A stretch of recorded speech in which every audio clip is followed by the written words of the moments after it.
Et ben voilà, c'est pas compliqué de faire un film plutôt correct. Je m'adresse aux réalisateurs qui m'écouteront jamais, mais je m'adresse à eux quand même, je m'en fous.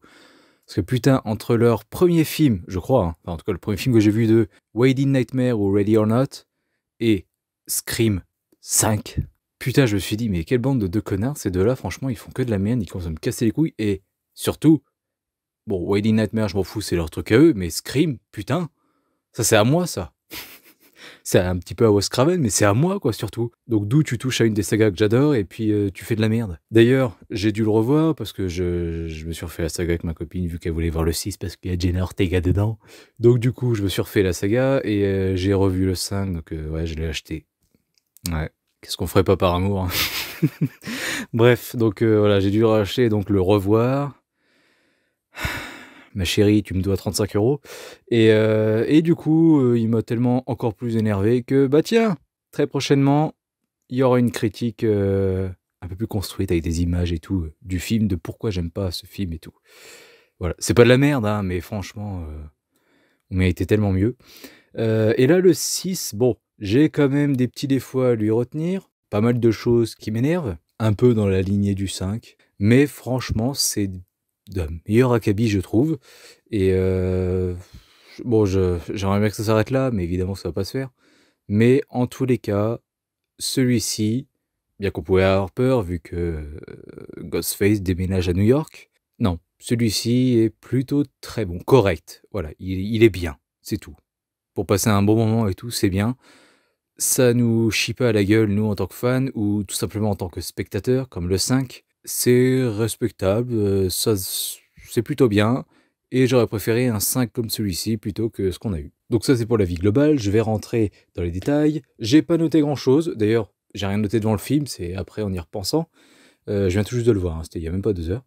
Alors, la scène d'intro, ça commençait mal, parce que je me suis dit, putain, ça pue déjà la merde, parce que ça passe très très vite. Je veux dire, le tueur dans la scène d'intro tue très vite, et puis je me dis, attends, mais c'est déjà fini, mais c'est la pire scène d'intro possible. Mais non, non, parce qu'il y a un petit retournement, un truc qu'on voit pour la première fois dans la saga, le tueur qui enlève le masque, je le dis. Et là, je me suis dit, mais attends, mais ça va être un truc nouveau, genre ils ont voulu faire, attends, on va faire comme Ryan Johnson, on va montrer qui, qui est le tueur en gros dès le début. Mais je me suis dit, mais ils vont en partir là-dessus et tout, puis enfin, je sais pas. Et non. Heureusement, parce que sinon, enfin, ça pourrait se faire, hein, mais je pense que ce serait très dur à faire. Mais voilà, ils sont pas partis là-dedans. Bien heureusement, mais en tout cas, j'adore la scène d'intro et comment elle se termine. C'est vraiment sympa, ce que le tueur dit au tueur, ce que le tueur découvre avant de mourir et tout. Franchement, je me suis bien fait berner parce que je m'attendais pas du tout à ça. Parce qu'en fait, il s'approche d'un endroit, d'une porte à ouvrir, et tu t'attends que quand il ouvre la porte, bah, en fait, le truc n'est pas là. Et puis en fait, il était juste un petit peu à côté, à gauche ou à droite. Et en fait, le tueur était là, il lui saute dessus, il le tue, puis voilà. Non, non, il découvre un truc derrière cette porte, et puis, enfin voilà, je ne m'y attendais pas, c'était très cool. Donc la scène d'intro est plutôt pas mal, vraiment bien. D'ailleurs, on retrouve le flash de Tom Holland, et je l'ai mal jugé quand même, parce que c'est un très mauvais flash, on est d'accord. Mais je sais pas, là, le fait de le voir ailleurs, ça m'a fait du bien, on va dire, et puis ouais, j'aimerais bien le revoir, ce mec, en fait. Je trouve que ça passe bien. Quand tu évacues le fait que ce soit un mauvais flash et que tu comprends pas ce qu'il fout dans ce rôle-là, le fait de le voir ailleurs dans un autre rôle, voilà, il a le droit d'exister, de jouer. Je sais pas, ça fait du bien, tu te dis: «Ah bah, en fait, c'était juste ça le problème, quoi». C'est pas que c'est un mauvais acteur ou quoi, enfin, puis d'ailleurs, il le faisait plutôt bien son truc, il était rigolo. Mais un flash, c'est pas censé te faire rire, putain, c'est un putain de harceleur, il est pas censé te faire rire. Donc voilà. C'est plutôt sympa de le retrouver, j'étais bien content, puis bah, j'ai hâte de le revoir, hein, ce mec. Truc dans la lignée du 5, mais un des seuls bons points du 5, et qui revient ici, un, le Ghostface est bien, bien, bien, bien, bien violent. Là, on voit que c'est un film d'horreur violent avec des tueurs qui tuent. C'est pas juste, hop, je plante un couteau dans ton dos ou dans ton ventre et tout, puis on voit à peine la blessure. On voit juste un petit peu de sang qui coule. Non, là, ils sont un petit peu plus créatifs, hein. Dans le 5, c'était genre dans la gorge, ça rentrait tout doucement et tout. La mort de Wes. Là, il y a dans les yeux, dans le nez. Ils en rigolent un moment. Enfin, ils en rigolent. Bref, voilà. Vraiment, le Ghostface est bien violent. Il se sert d'un petit fusil et tout, c'est très cool. À un petit moment. Et surtout, il n'a peur de rien. Comme dans le 5, c'est vraiment, il n'a pas peur de se faire choper. Il sait qu'il est Ghostface et puis qu'il peut s'évanouir comme ça dans la nature en 2 secondes. C'est un des trucs qu'il faut accepter. Je pourrais comprendre qu'on n'aime pas trop, mais voilà, c'est Ghostface. C'est un de ses pouvoirs, on va dire. Et là, surtout que c'est quand même la grosse pomme. C'est New York, quoi. 12 millions d'habitants, des caméras à chaque coin de rue et tout. Enfin, franchement, c'est vraiment cool. C'est pas vraiment travaillé à fond. Même pas du tout d'ailleurs, hein. Il y a pas du tout cet aspect caméra ou des gens autour ou quoi qui pourraient être témoins de la scène. Enfin, pas vraiment. Même dans la très bonne scène du train, les gens sont même aveugles. Même quand on leur crie «Appelez les secours, s'il vous plaît», ils s'en battent les couilles. Ils s'en battent les couilles. Un petit truc un petit peu décevant, c'est que pour la première fois, bah, j'ai deviné qui était le tueur. Alors, pas tous, hein, parce qu'il y en a plusieurs, mais au moins j'ai deviné qui était le chef, on va dire. Bon, je suis content, mais ça me fait chier parce que je l'avais jamais deviné avant dans les films d'avant, donc c'était même le 5. Donc peut-être que c'est un petit peu trop facile, ils ont pas très bien bossé là-dessus, je pense. Mais Laurent, le truc qui me fait chier, c'est pas que ce soit lui, en fait, mais son identité, qui il est vraiment, hein. Vous voyez ce que je veux dire? Même par rapport aux 2 autres et tout, enfin c'est un des trucs qui m'énerve et qui est un peu comme, dans la veine de Scream 5 en fait. C'est clairement, en fait, tu as l'impression qu'ils font une nouvelle quadrilogie, vraiment inspirée des 4 premiers déjà quoi. Parce que putain le 1, enfin le 5 du coup, leur premier 1 à eux, le 5, c'est, du coup le petit copain de l'héroïne et une malade qui vit dans la maison de Stu Marker, qui était malade aussi, qui n'avait pas de mobile. Et là, bah, c'est comme dans le 2.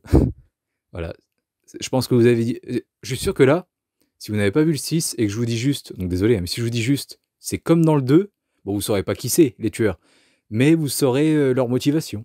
Parce que c'est comme dans le 2. Et comme par hasard, là, c'est le deuxième nouveau film. Donc du coup, dans le 7, ce sera quoi? Alors je vais pas dire un frère du coup, pour que ce soit un peu différent, mais ce sera une sœur cachée, toute seule, qui surgit. Eh salut, je suis ta sœur, tu savais pas, c'est normal. Ce serait bien de renouveler un petit peu, quoi. Là, franchement, c'était vraiment pourri, ça m'a un peu gâché ouais, le film, on va dire. C'est pour ça que je dis que c'est juste correct, hein, parce que sinon, sans ça, sans cette identité de méchant, sans ce but et tout, ça aurait été vraiment sympa, hein, mais la fin a tout gâché. Autre défaut d'ailleurs que j'ai trouvé, c'est que Sam, donc la fille de Billy Loomis, dans le 5, elle avait des visions de Billy et il n'était pas méchant, juste il lui parlait, puis elle se sentait un peu harcelée. Mais j'ai le souvenir d'une scène, genre vers la fin, je crois. Il lui montre qu'il y a un couteau quelque part. Beau Deus Ex Machina. Mais il lui montre qu'il y a un couteau quelque part, puis hop, il lui sourit à la fin, ou je sais plus quoi. Enfin, voilà, c'est sa fille. Là, bah, enfin, juste comme ça, j'allais dire comme par hasard, mais non, juste comme ça, voilà, d'un coup, il est méchant. Là, les visions sont méchantes. Donc c'est génial, c'est quand ça arrange le scénario. Mais un petit truc qui est bien quand même par rapport à Sam, c'est qu'elle est harcelée par le monde entier, parce qu'elle est victime d'un complot lancé par un des tueurs, et comme quoi ce serait en fait elle, la tueuse du 5, et puis qu'elle a monté son petit copain, enfin qu'elle l'a manipulé ou je sais pas quoi, enfin bref. J'ai trouvé ça plutôt pas mal, c'est original, ça change là pour le coup, c'est pas une victime adorée, idolâtrée, je ne sais quoi par tout le monde, comme a eu la chance d'être Sydney. Non, là, c'est une meuf harcelée qu'on ne croit pas et tout. J'ai trouvé ça neuf, c'était frais, ça faisait du bien. Autre truc aussi, ils ont bien joué les malins, ils ont fait leur Ryan Johnson encore une fois. Ils m'ont niqué avec Gail parce que un truc, heureusement que je l'ai vu finalement le film, parce que j'aurais mis sinon dans ma vidéo de Scream 5. Donc là, vous voyez qu'ils ont tué Dwayne, et ben dans le 6, ce sera Gail, et puis dans le 7, bah, ils feront revenir Sydney à tout prix, et puis bah, elle crèvera à son tour. Comme Luke, Han et Leia dans la nouvelle trilogie de Star Wars. Eh ben, ils m'ont niqué. Non, Gail ne meurt pas, on le croit, hein, mais non, non, elle ne meurt pas. Et tant qu'on parle des personnages qui ne crèvent pas, cette connasse de... Je sais pas comment elle s'appelle, mais la nièce de Randy, qui est comme Randy, mais qui est un peu trop cool à mon goût. J'étais dégoûté en m'apercevant qu'elle ne crevait pas. Son frère non plus d'ailleurs, et le fait qu'il apparaisse comme ça à la fin, ça fait vraiment doué en fait, qui apparaît à la fin. Eh, on en a un envie. Il y a la même putain de phrase. Eh, on en a un envie. Et puis lui qui apparaît, puis l'héroïne qui est toute contente, qui va l'embrasser et tout, qui vient avec lui dans l'ambulance. Enfin putain, enfin non même pas, je crois pas. Essayez de vous détacher un petit peu des films d'avant et de faire un petit peu original, je sais pas. Bordel. Tara, encore une fois, bah enfin, est-ce que ça s'appelle Tara? Je sais plus, bref, Jenna Ortega, qui est bien plus sympa et mimi que dans le dernier, où c'était un peu bah, la victime qu'il fallait protéger et tout, c'était un peu chiant, quoi, un peu nul. Mais là, c'était beaucoup mieux. On voit qu'elle essaie de se libérer, qu'elle est pas du tout comme sa sœur. Elle essaie d'effacer un petit peu le passé, puis pour profiter de l'instant présent, parce que comme elle le dit, c'est pas ces 3 putains de journées de merde qui vont définir ma vie, en gros. Et je peux la comprendre. Et encore une fois, c'est neuf. Mais elle est un petit peu harcelée aussi par sa sœur, qui la suit partout, qui la surprotège. Ce qu'on peut comprendre aussi, hein, mais de là à taser les burnes d'un mec, j'ai pas compris cette scène. Je veux dire, surtout qu'en plus, c'est lui le mec bourré et elle, la meuf un peu... Si ça avait été l'inverse, elle qui est vraiment bourrée et puis lui qui est sobre, bon, ok, là on se dit, ah, c'est le mec qui profite d'une meuf bourrée ou je sais pas quoi, mais là c'est l'inverse. Limite, c'est elle qui aurait passé, enfin, qui serait passé pour la violeuse, quoi. Il était clairement un peu éméché et tout. Et non, bah du coup, c'est lui le méchant, et puis tout le monde est d'accord avec ça, c'est un méchant, c'est... Et il faut lui taser les burnes, et bien fait pour lui, et puis c'est rigolo. C'est quoi cette scène? Je n'ai pas compris. Et puis pour revenir sur l'autre connasse, dernier défaut. Donc comme j'ai dit, elle ne meurt pas. Et surtout, alors déjà, qu'est-ce qui m'énerve avec elle? Donc depuis le 5, mais là c'est encore pire. Parce qu'elle a une veste carrément avec plein de trucs dessus. Vous vous souvenez de Top Gun, enfin Maverick, avec sa veste là avec plein de trucs dessus? Ben elle c'est ça, mais avec des Black Lives Matter, des trucs lesbiens, enfin le drapeau gay, le point, vous savez, féministe. Avant il y avait les hommes sandwich, là t'as les progressistes sandwich. Je comprends pas cette veste, je comprends pas le délire de s'habiller comme ça. Je comprends pas ce personnage, c'est une connasse, franchement, c'est... Vous allez me dire, ouais, mais en fait, elle est comme Randy et tout, enfin, c'est celle qui s'y connaît et tout. Ouais, mais Randy, il trouvait pas ça cool. Il s'y connaissait et tout, et puis il était un peu content de servir à quelque chose et d'apporter sa science. Mais il était pas là en mode, trop cool et tout, vas-y, il faut deviner qui c'est le tueur. Elle, c'est une pauvre sotte, je suis désolé, c'est une abrutie.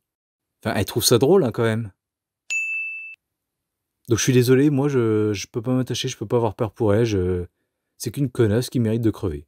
Et j'ai été très déçu de ne pas l'avoir crevée. Et si dans le prochain elle ne crève pas, dans d'atroces souffrances, oh, enfin si elle ne crève pas tout court, je n'irai pas voir le 8. Voilà, c'est décidé. Parce que non, j'ai insupportable. Pauvre Randy, quoi, c'est ça qui te remplace. Son frère, lui, ça m'a fait chier qu'il meurt. Mais bon, ça va, il meurt pas. C'est plutôt cool d'ailleurs le couple qu'il va former avec Jenna Ortega, mais lui ça va, il est cool. Mais alors elle, putain, elle c'est Deadpool en fait. Elle sait qu'elle est dans un film, puis qu'elle va pas vraiment mourir. Je ne vois aucune autre explication. Donc voilà, si vous n'avez pas trop été déçu par le 5 et que vous voulez laisser une petite chance au 6, ou que vous n'êtes pas sûr de vouloir laisser une petite chance au 6, moi je vous dirais, laissez-lui quand même sa chance, mais préparez-vous quand même à être déçu, on sait jamais. C'est pas non plus un travail d'orfèvre. Je dirais que moi, dans mon classement, c'est l'avant-dernier. Il aurait pu passer devant le 4, quand même. Mais non. Non, là, il y a trop de choses. L'autre connasse qui meurt pas, et puis l'objectif de vengeance des tueurs. Non. Ça, je n'adhère pas. C'est encore un peu trop copier-coller des films d'avant, donc je ne peux pas adhérer entièrement. Mais si je faisais le classement, je dirais que ouais, il est 5e. Donc voilà, laissez-lui quand même une petite chance. Il y a des vraiment très bonnes scènes qui méritent d'être vues. J'ai vu Creed aussi dans la même journée. Je sais pas ce qui me fait le plus chier entre le fait de ne pas voir Stallone dans le Creed 3 et là, de ne pas voir Sydney dans ce Scream. Je dirais que c'est quand même Sydney la plus grosse absence qui vraiment se fait sentir. Stallone, ça a été plutôt bien fait dans Creed 3. Surtout avec la fin de Creed 2, hein, tu peux dire, bah, il est encore auprès de son fils, j'en sais rien. Donc ça passe.